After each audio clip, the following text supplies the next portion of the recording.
بسم الله الحمد لله والصلاة والسلام على رسول الله صلى الله عليه وسلم. السلام عليكم ورحمة الله وبركاته. aad ayaan idin wada salaamayaa saaxiibadeyda quruxda badnaa dhammaantiinba inta aan waalidka u ahay inta aniga waalidkaya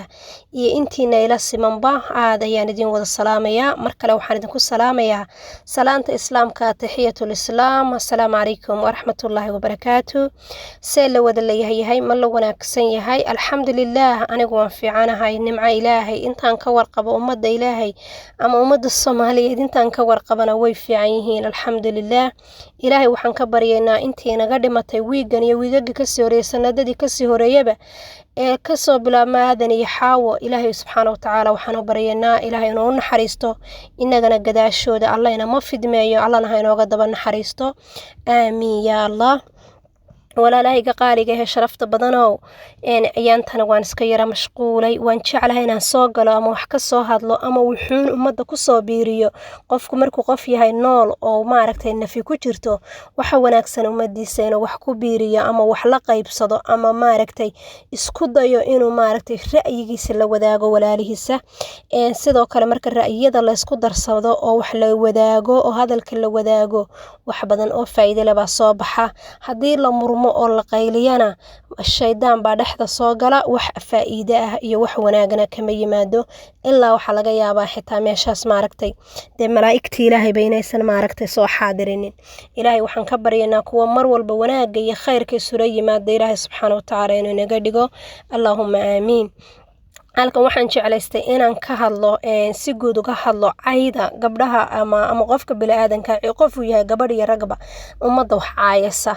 anigu ma dhahayo yacni wax walba ceebka saliim baanahay, haddana waxaan kasoo horjeedaa oo aanan ogolaanaynin ama yacni damiir ahaan ii siinaynin inay gabadh Soomaaliyeed oo maaragtay sharaf leh oo soo xijaabatay oo halkaas soo hagoogatay oo hooyo ah intay soo fadhiisto social media inay wax ka caydo ama wax ka aflagaadeyso ama yacni qabiil ka caydo, shakhsiyaad gooniya ka caydo, madax ka caydo, culimo ka caydo, yacni qabiilo dhan ka caydo. qabiil qofku markuu caayo wuxuu caayay mid maaragtay gabow cantataba, wuxuu caayay mid shiikha, wuxuu caayay mid maaragtay waxbaba aan u geysano maaragtay innocentiya ama saqiir ilmo yar ah. yacni qabiil wax walba ku jira, tuug baa ku jira, shiikh baa ku jira, caaqil baa ku jira, qof wanaagsan oo ehlu sharafaa ku jira, yacni wax walba qabiilka ku jira. ilmo yar oo saqiir aan hadli karin baa ku jira, ilmo yar hadduu doonaba qaangaadho laakiin waxba ku geysan ayaa ku jira, yacni qabiilkii mid xanuunsan oo waalan baa ku jira, yacni wax kastaa ku jira. marka ilaahay horta waxaan ka baryaynaa qof dhiban iyo qof xun iyo qof wanaagsanba wuxuu doonaba ha ahaado, gaal iyo muslimkuu doona ha ahaado, ilaahay waxaynu ka baryaynaa carabkeenna ilaahay inuu ka xakameeyo oo ka qabto ummadda inaynu ku cayno, ku aflagaadeyno oo ku halakayno. innagana waxaan ilaahay inooga wada baryayaa dhammaanteen ilaahay ummadda inaguma sallido oo masiibada ummaddu yacni waa sharku wuu badan yahay, alla inaguma sallido inoomana keeno wax ina caayiya wax ina dhibaateeya toonna. ilaahay saasaa inooga barya nafaheenna daallimada oo taydu ugu horeysana sharkeeda ilaahay ummadda ha ka qabto. intaa markaan kasoo gudbo ilaahayna waxaan ka baryayaa inuu maaragtay ilaahay noo aqbalo ducada. inkastaan anigu duco aqoonin haddana ducadu waa qayb cibaadada ka mid a. markasta in la ducaysto oo loo duceeyo qofka aad ka aragtid inuu khaldan yahay oo adigu aad ducaysatid oo ilaahay baridid inuu maaragtay ilaahay ku hagaajiyo ayaa wanaagsan, waana qayb cibaadada ka mid a. marka insha allah ilaahay waxaan ka baryayaa ilaahay inuu maaragtay naga aqbalo. walaalayaalow sidaad la socotaan baryahan waxaa soo batay dumar waaweyn oo hooyooyina oo yacni anigu ma dhahayo heblaayo hebla, laakiin qof dadku aad ay u arkaan aad indhaha loogu wada hayo ayaan arkay oo aad u aflagaadoonaya. anigu ma dhahayo maxaad wuxuu caydeen ama maxaad heblaayo u caydeen ma dhahayo, laakiin si guud waxaan rabaa inaan u weydiiyo walaalahay hadday maqlaan iyo haddaysan maqlinba. aniga maanta hadda hooyo ayaan ahay, waxaa laygu magacaabaa yacni inaan ahay primary care inaan ahay, yacni koriso galaas hoose inaan ahay, yacni ilmo hooyo macallim inaan ahay. in maaragtay ilaahay i sharfay oo hooyo intuu iga dhigay ilaahay igula xisaabtami doono waxa uu inta uu i raaciyey oo mas-uuliyadda iga dhigay oo nafteedu ugu horeyso. haddaba haddaan halkaa lasoo fadhiisto cay ilmaha dhexdiisa cay la soo fariisto oo ilmahayga abtiyadooda iyo adeeradooda caaya ilaa Soomaalidu waxa weeyaan caruurteyda waa abtiyadooda iyo adeeradood qof kasta oo bili-aadana oo xishoonayo oo damiir la diintuu doono ha haysto ayaa waxay tahay inaad maaragtay ka xishootid oo lagu yiri ha caayin si uusan adiga kuu caayin gaalada baa lagugu yiri diintooda iyo ilaahyadoodii waxay caabudaan ha ka caayin buu yiri ilaahay subxaanahu watacaala si aan adigana rabbigaaga iyo diintaada u caayin maanta haddaan dadka aan diinta lahayn aan caayo oo waxay caabudayaan ay caayaan aan caayo soo uma soo jidin inay anigana rabbigayga xaqa lagu caabudan ay caayaan haddaan diimaha ay yacni aaminsan yihiin aan caayo soo uma soo jidin inaan diinteeda caayo inay diinteeda caayaan macnaha marka waxaan leeyahay walaalayaalow qofna kuma banaana gaaladii baan lagu banayn inaad caydid waabase qof islaam oo walaalkaayo shahaadanaya aad habeen iyo maalin u soo istaagaysid meeday malaa'igtii ilaahay miyay garbahaaga ka degtay ilaahay subxaanahu watacaala miyuu ku fasaxay oo wuxuu ku siiyey awood aad ummadda mid dhintay iyo mid noolbaad ku caydid aniga marka aan maanta halkaa cay la soo fariisto dhow waxbaa la dilayaa iyo waxbaa la caayayaa miyaana carruurta yaryar agteyda joogta iga baranaynin miyaanan dhaxal xumo ku dambaynayn carruurta habeen iyo maalin haddaan ka agdho waxbaa la dilaya waxbaa la caayaya ilmahaygu hadday midida u horeysa qaataan aniga dhuuntayga geliya ilaa anaa ku yidhi waxbaa la dilaayo gabdhaha qaarkood aan arkay weliba mid ka mida laba ka mida oo iyagu saaxiib ah ummadda ilaahayna way ila aragtay waxay dhahaan ha la dilo farmaajo ha la dilo gabdhahaas waxay joogaan wadamada qurbahay joogaan haddii maanta adduunku waxa weeye sirbaadh baa meel kasta meesha ugu badan oo FBI-da ay warbixinta ka urursataana waa Facebook intaa kaliya gabdhaha lagu qabto gabdhahaasi miyayna dembi weyn gelinin gabdhahaas yacni dembi aad u weyn crime aad u culus miyaysan gelinin aniga markaan ta kale dhinaca kale aan ka soo imaado aan ilmahayga hortiisa ka iraada waxa la dilo miyaana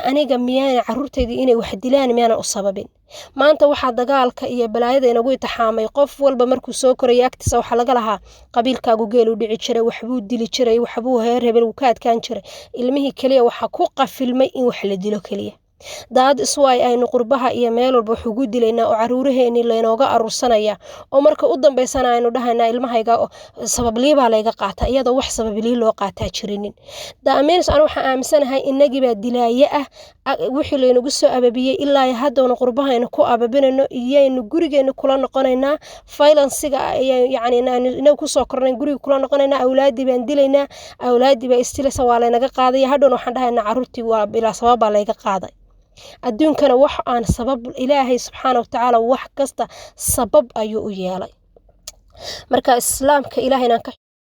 marka codka yacni aad baan ugu xumahay aad buu u dheeraanayaa clipkan mana jecel runtii inuu aad u dheeraado dadka waqti ka qaato marka walaalayaalow markan aad ilmahaaga yara la hor istaagtid waxbaa la dilaa waxbaa la xoogaa reer hebel baabi'iya reer hebel saan yeela reer hebel kaca walaalayaalow ilaahay ka baqa gurigiina aysan ku soo noqon masiibada aad ummadda la doonaysaan ama ka raadinaysaan gurigiina ayay dib ugu soo noqonaysaa gabadh kasta oo maanta ooyaysa ilaahay markaynu ka baqno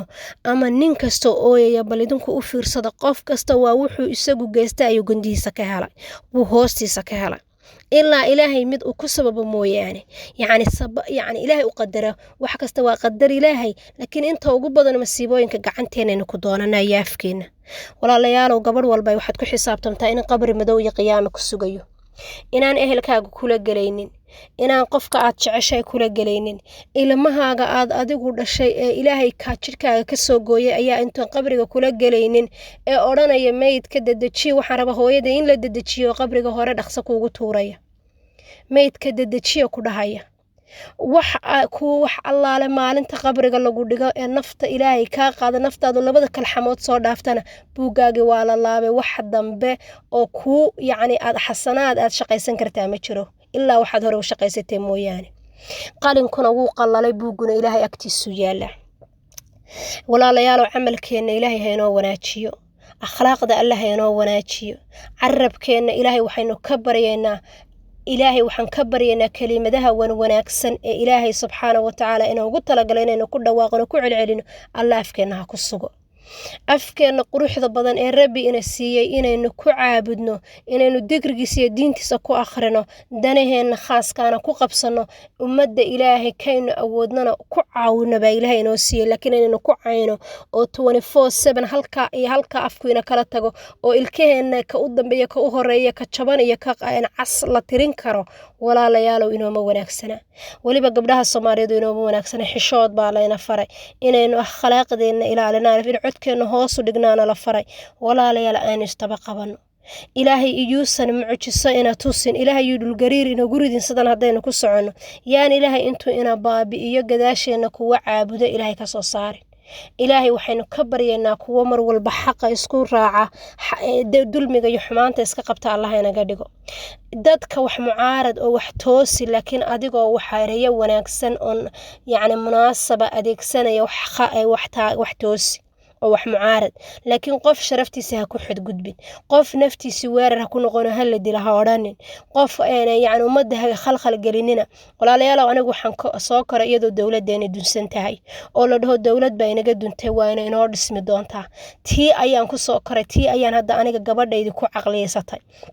waan anigu ku koriyaa dawlad baa inoo dhismaysaa ilaahay waxaan ka baryayaa inaanan ayeeyo ku noqonin anigoo dhahaya dawlad ayaa inoo dhismi doonta Allah subxaanahu wa ta'aala waxaan ka baryaynaa raggeena meel kasta ay joogaan raas casayr ilaa raas kamboone ilaahay subxaanahu wa ta'aala muruqooda maalkooda maskaxdooda Allah inoo mideeyo ilaahay inoo mideeyo kuwa kitaabka xaqa ee jaamaca isku maamula Allah inaga dhigo rabbiga subxaanahu wa ta'aala ilaahay waxaan ka baryaynaa Allah ina asturo awlaadda Allah inoo xifdiyo masiibooyinka aynu maartay la dhexe qaarkeen aynu guryaheena kula wareegareysanayno ilaahay waxaan ka baryaynaa ilaahay inooma qabtahay inoo dambi dhaafo wanaaga iyo khayrka kuwa mar walba isfara Allah inaga dhigo walaalay wixii hadalkayga dambiya ilaahay subxaanahu wa ta'aala ha iga cafiyo wixii khayrana ilaahay miisaanka xasanaadka inoo saaro aad iyo aad ayaan idin salaamay.